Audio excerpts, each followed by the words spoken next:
Question number 11 देखिए, निम्नलिखित को करनी चिन्ह के साथ व्यक्त करें। तो देखिए पहला है x का घात -1/4। ठीक है, तो इस तरह से लिखा हुआ है, तो इसको हम लिखेंगे बराबर, यहां पे लिखेंगे 1/x का घात 1/4। देखिए माइनस लगा हुआ है, x पे घात -1 है। ठीक है, तो माइनस हटाने के लिए हम इसको 1 कर देंगे, यानी यहाँ पे अंश है x, तो उसको हर में कर देंगे। और नीचे देखिए x के नीचे 1 है, तो 1 हर में है, तो उसको 1 को अंश कर देंगे, यानी 1 करके लिखेंगे। ठीक है, तो देखिए ये हो जाएगा, इसका आंसर हो जाएगा 1/√x। x पे घात 1 हो जाएगा, तो 1 हम नहीं लिखेंगे, बस यहाँ पे हम लिख देंगे 4। ठीक है, यानी जो बटा में है 1/4 है, वो अंडर रूट के अंदर आ जाएगा। ठीक है, देखिए इस तरह से अंडर रूट यहाँ पे 4 हो जाएगा, तो इसका आंसर हो जाएगा ये। जैसे देखिए घनमूल निकालना रहता था तो हम कैसे लिखते थे, मान लीजिए 27 का घनमूल निकालना है, तो हम 3 यहाँ पे लिखते थे। ठीक है, तो इसका घनमूल क्या होता है, 3। ठीक है, 27 का घनमूल होता है 3। अब 27 को हम इस तरह से भी लिख सकते थे 1/3, तो इसका भी मान होता 3, क्योंकि 1/3 को ही जो बटा में है 3 वो आ जाएगा अंडर रूट में। ठीक है, और पावर 1 है, तो पावर 1 लिखें या ना लिखें बात बराबर है, तो बस 3 यहाँ लिख देंगे। देखिए जैसे मान लीजिए कि हम 4 अंडर रूट लिखते थे, तो हम समझते थे कि 2 है, √4 का मतलब होता है 2। तो देखिए रूट यहाँ पे 2 होता है, लेकिन लिखाता नहीं है, क्योंकि 2 कॉमन है, वो नहीं भी होगा तो 2 ही समझेंगे यहाँ पे।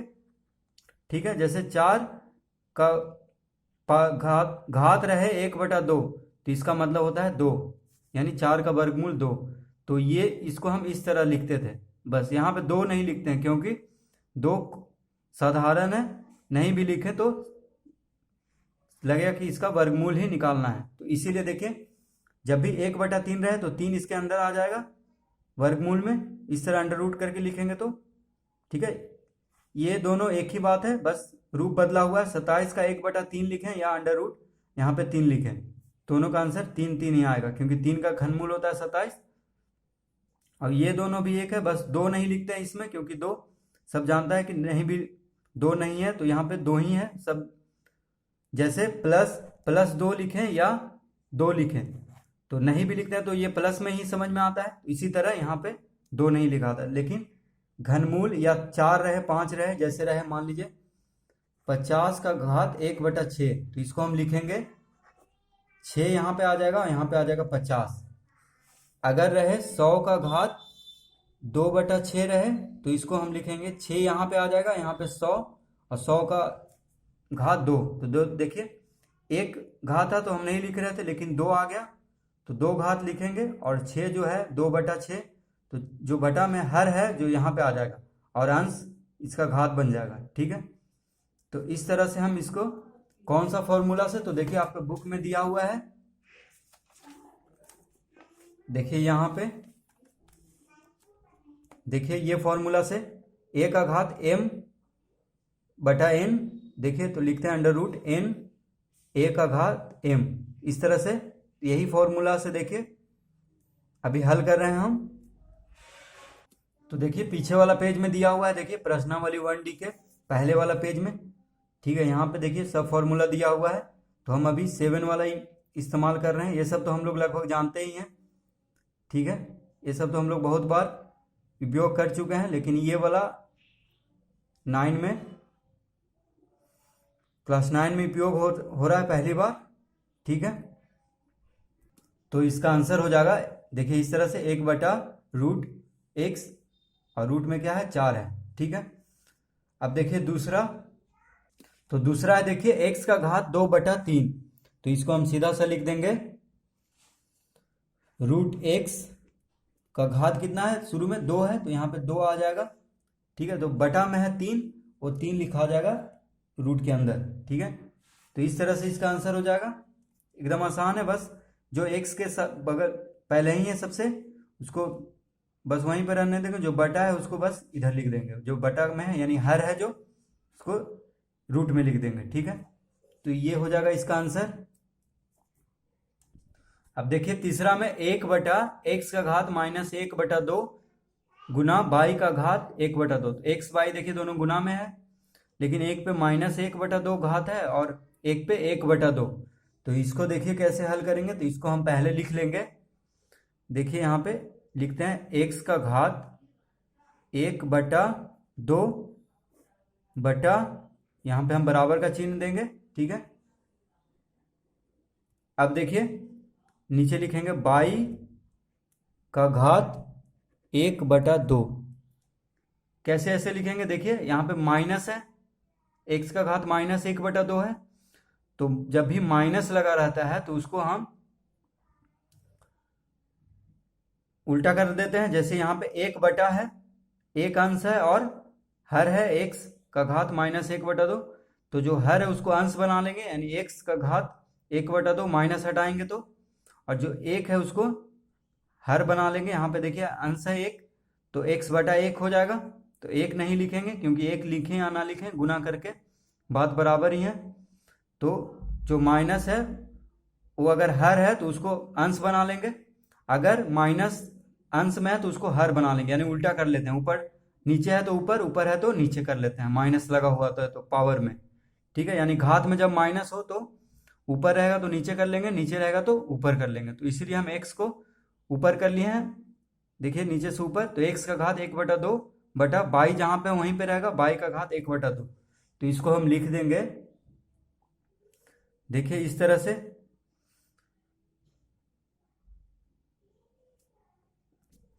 इस तरह से लिखेंगे, देखिए रूट एक्स, ठीक है, एक्स का घात 1 है तो 1 लिखें या ना लिखें बराबर है, बटा रूट बाई। अब देखिए यहाँ पे 2 है, बटा में 2 है, तो हम यहाँ पे 2 लिखेंगे, और इसमें भी 2 है बटा में, तो 2 लिखेंगे। तो देखिए और एक चीज, 2 है यानी वर्गमूल निकालना है एक्स का। जब 2 आ गया अंडर रूट में तो समझिए कि वर्गमूल निकालना है, क्योंकि 2 जोड़ा में से एक जोड़ा निकालते हैं वर्गमूल में। अगर 3 रहता तो घनमूल, 4 रहता तो उसका तो अभी नाम नहीं पड़ा है। ठीक है, ज्यादा वर्गमूल और घनमूल ही निकालते हैं। तो देखिए यहाँ पे वर्गमूल निकालना है, 2 है तो एक्स का वर्गमूल और बाई का वर्गमूल। तो हम इसको सीधा से लिख देंगे एक्स अंडर रूट बटा अंडर रूट वाई। ठीक है, बस इसका आंसर हो जाएगा इस तरह से। क्योंकि 2 लिखें या ना लिखें समझ में आता है, जब ये अंडर रूट का चिन्ह जब देखते हैं तो समझ में आता है कि वर्गमूल ही निकालना है, तो इसीलिए 2 नहीं लिखते हैं। तो इसका आंसर हो जाएगा रूट एक्स बटा रूट बाई। ठीक है, तो इस तरह से इसको इन तीनों को हल कर लेंगे। क्वेश्चन नंबर 12 देखिए, निम्नलिखित को ज्ञात करें। पहला है 64 का घात 1/2। तो देखिए पहला है 64 का घात 1/2, यानी 64 का वर्गमूल निकालना है हमको, क्योंकि 1/2 है। ठीक है, तो इसको हम लिखेंगे बराबर, अब देखिए 64 को हम 8 गुना 8 भी लिख सकते हैं। ठीक है, 8 गुना 8 64 को, क्योंकि 8 8 64 होता है, तो 8 गुना 8 भी हम लिख सकते हैं। तो इसका घात कितना है, 1/2। ठीक है, तो अब देखिए, तो इसको हम लिख सकते हैं 8 गुने 8 को 8 का घात 2 लिख सकते हैं, क्योंकि 8 गुने 8 है, 2 बार गुना हो रहा है, तो 8 का घात 2 लिख देंगे।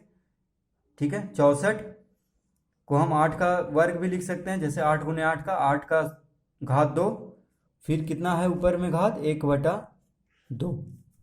ठीक है, अब देखिए, तो अब देखिए यहाँ पे हम हल कर लेते हैं। इसके बाद इधर देखिए जगह नहीं है, तो यहाँ पे हम लिखेंगे कि 8 का बराबर 8 का घात 2। अब देखिए 2 पे घात है 1/2, तो 2 गुने 1/2 हो जाएगा। ठीक है, देखिए घात घात क्या हो जाएगा, गुना हो जाएगा, क्योंकि जिस पे घात है उसी पे और ऊपर से भी घात है 1/2। पहले 2 घात हुआ, फिर ऊपर से 1/2, तो दोनों घात क्या हो जाएगा, गुना हो जाएगा। ठीक है, जब भी कोई एक संख्या पे घात 2 बार हो तो घात को क्या कर देते हैं, गुना कर देते हैं। तो 2 गुने 1/2, तो 2 तो ऊपर है, 2/1 है। ठीक है, तो 2 से 2 खत्म हो जाएगा। ठीक है, 2 से 2 खत्म हो जाएगा, गुना हो रहा है। देखिए 2 गुने 1/2, तो यहाँ पे 2 हर है, अंश यहाँ पे अंश है 2, तो ऊपर नीचे कट जाता है। ठीक है, तो क्या बचा, तो इसका आंसर सिर्फ 8 होगा। यानी 64 का वर्गमूल, ऐसे भी देखिए 1/2 से हमको पता था कि वर्गमूल निकालना है, तो 64 का वर्गमूल क्या हो जाएगा, 8। तो हम इस तरह से इसको हल करेंगे ताकि पता चले कि किस तरह 8 हुआ है। ठीक है, तो इसका आंसर हो जाएगा 8। अब देखिए दूसरा क्वेश्चन, पहला का तो 64 का घात 1/2 का आंसर आ गया है 8। अब देखिए दूसरा में है 125 का घात 1/3। तो देखिए जब हम 1/3 देख लिए तो समझ गए कि इसका घनमूल निकालना है, क्योंकि बटा में है 3, हर है 3 और यहाँ पे 1 है, तो समझ लीजिए कि इसका घनमूल निकालना है। तो 125 का घनमूल क्या होता है, 5, क्योंकि 5 गुने 5 गुने 5 होता है 125। 5 बचे 25, 25 बचे 125। तो देखिए इसको हम इस तरह लिखेंगे, 5 गुना 5 गुना 5, 125 को हम लिख लेते हैं 5 गुना 5 गुना 5 का घात कितना है, 1/3। ठीक है, इसको हम पहले घेर देते हैं ताकि पता चले कि नीचे वाला है ये। अब देखिए 125 का घात 1/3 बराबर 5 गुने 5 गुने 5 का घात 1/3 हो गया। तो इसको हम लिख सकते हैं 5 का घात 3। ठीक है, 5 गुने 5 गुने 5 को हम लिख सकते हैं 5 का घात 3 पे घात है 1/3। ठीक है, इस तरह से अब इस 125 को हम लिख लेंगे। बात एक ही है, सब एक ही है। देखिए 125, 5 गुने 5 गुने 5 भी 125 ही है, 5 का घात 3 भी 125 ही है, सब एक ही हो रहा है अभी। अब देखिए यहाँ पे हम लिखते हैं 5 का घात 3 गुना 1/3। देखिए यहाँ पे घात, जब एक संख्या पे 2 घात हो तो दोनों घात को गुना कर देते हैं, तो 3 गुना 1/3 हो जाएगा। तो 3 से 3 खत्म हो जाएगा क्योंकि गुना में है, तो इसका आंसर क्या हो जाएगा, 5। यानी 125 का घनमूल 5 हो गया, क्योंकि 1/3 घनमूल ही होता है, 3 जब रहता है बटा में तो देखिए इसका आंसर हो जाएगा 5। ठीक है, तो इस तरह से हल करेंगे, ये नहीं कि सिर्फ 5 लिख देंगे इसका घनमूल होता है। इस तरह से हम स्टेप वाइज हल करेंगे ताकि पता चले कैसे 5 आया है। ठीक है, अब देखिए तीसरा में है 9 का घात 3/2। तो देखिए 9 का घात 3/2 है। ठीक है, तो यहां पे हम लिखेंगे, देखिए 9 को हम क्या लिख सकते हैं, 3 गुना 3। तो 3 गुना 3 का घात कितना हो गया, 3/2। ठीक है, इस तरह से हम लिख सकते हैं, क्योंकि 9 3 3 तिया 9 होता है, यानी 3 गुना 3 9 होता है। तो 3 गुने 3 का घात 3/2 हम लिख सकते हैं बराबर, अब लिखेंगे 3 गुना 3 यानी 2 बार गुना हो रहा है, तो 3 का घात 2 हुआ, उस पे घात कितना है, 3/2। तो इस तरह से हम लिख सकते हैं, देखिए 3 2 बार गुना हुआ है, तो 3 का घात 2 पे घात 3/2 लिख सकते हैं। तो इसको हम लिखेंगे अब 3 का घात 2 गुना 3/2। देखिए जब भी घात, कोई एक संख्या पे 2 घात होता है तो घात को गुना कर देते हैं, तो यहां पे हम गुना कर दिए हैं। देखिए तो 2 से 2 खत्म हो जाएगा क्योंकि गुना हो रहा है, तो क्या बचा, 3 का घात 3 बचा सिर्फ। देखिए 3 बचा, तो इसको हम लिखेंगे 3 का घात 3 बराबर क्या होता है, 3 गुना 3 बराबर 3 को 3 बार गुना करेंगे तो क्या आएगा आंसर, 27। यानी 3 तिया 9 9 तिया 27। अब देखिए 4 में है 32 का घात 2/5। ठीक है, तो इसको लिख सकते हैं हम, देखिए 32 है। ठीक है, तो 2 को कितना बार गुना करेंगे तो 32 आएगा। देखिए 2 दूनी 4 4 दूनी 8, 8 दूनी 16, 16 दूनी 32, यानी 5 बार गुना करेंगे तो 32 आएगा। तो अब हम इसको ब्रैकेट के अंदर कर देते हैं। इसका घात कितना है, 2/5। देखिए 32 को हम इस तरह लिख सकते हैं, 2 गुने 2 गुने 2 गुने 2 गुने 2, ठीक है, 5 बार, और उस पर घात है 2/5, ठीक है। तो अब हम इसको इस तरह लिख सकते हैं, देखिए 2 का घात 5 पे घात है 2/5। देखिए 5 बार गुना हो रहा है तो 2 का घात 5 लिख लेंगे और उस पे घात है 2/5, ठीक है। अब इसको हम लिखेंगे यहाँ पे 2 का घात 5 गुना 2/5। देखिए घात घात गुना हो जाएगा, जब भी एक संख्या पे 2 घात रहता है तो गुना हो जाता है, तो 5 से 5 खत्म हो जाएगा, ठीक है। तो क्या बचेगा, देखिए 2 का घात 2 बचेगा, यानी 2 का घात 2 मतलब 2 गुने 2, जिसका कि आंसर हो जाएगा 4, ठीक है। यानी इसका आंसर कितना होगा, 4। तो इस तरह से देखिए हल कर लेंगे।